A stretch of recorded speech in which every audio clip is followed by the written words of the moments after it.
40 plus days of retention, and boy, oh boy, I owe it all to the, whoa, oh shit, I almost tripped.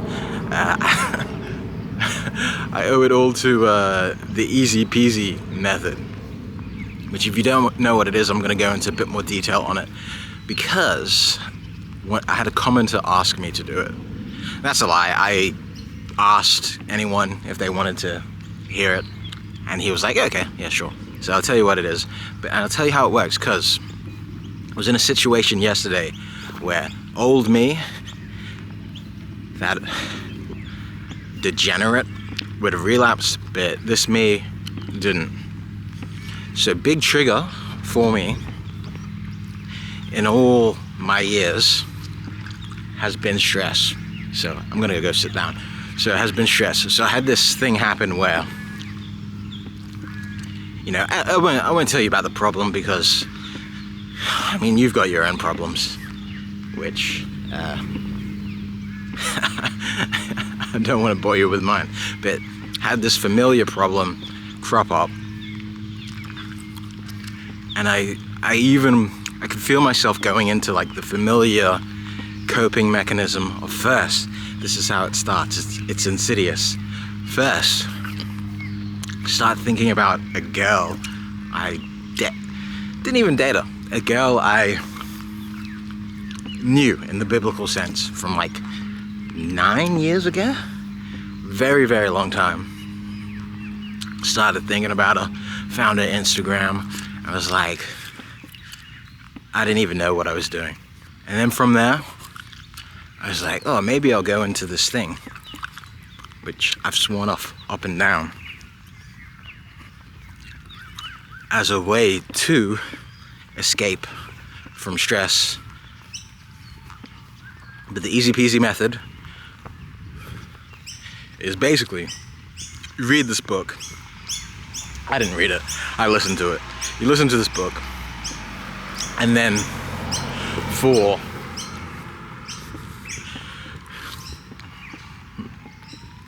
and the book works by it takes pretty much every logical argument you have for PMO, and it goes like, yep, that's not true, that's a lie.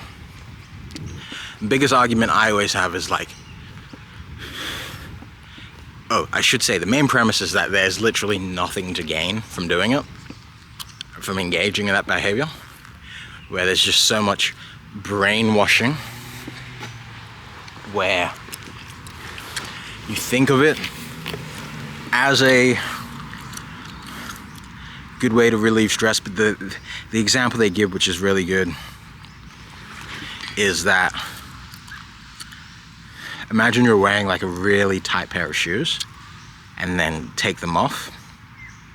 That sensation you feel is confused for pleasure, but it's actually just the relief of taking off those tight shoes.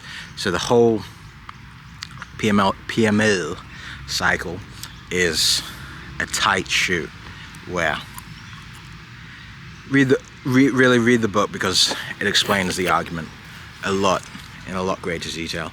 But that being said,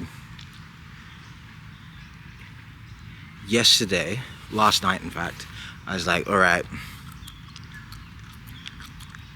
let's get this stress, let's cope with this stress. But then I go into like the ritual, the program that's been running for so long. I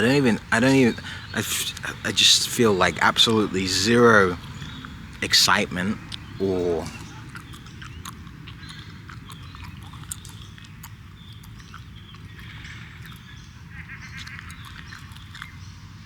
feel zero excitement, feel like the brainwashing has completely, finally worn off. So yeah, if you're a person who's struggled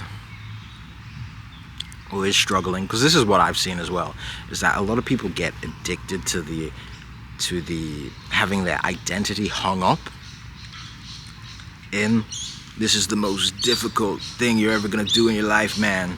It's a test of the will. But I'm finding that it does not have to be about my will. It's about seeing things how they really are, letting go of the brainwashing.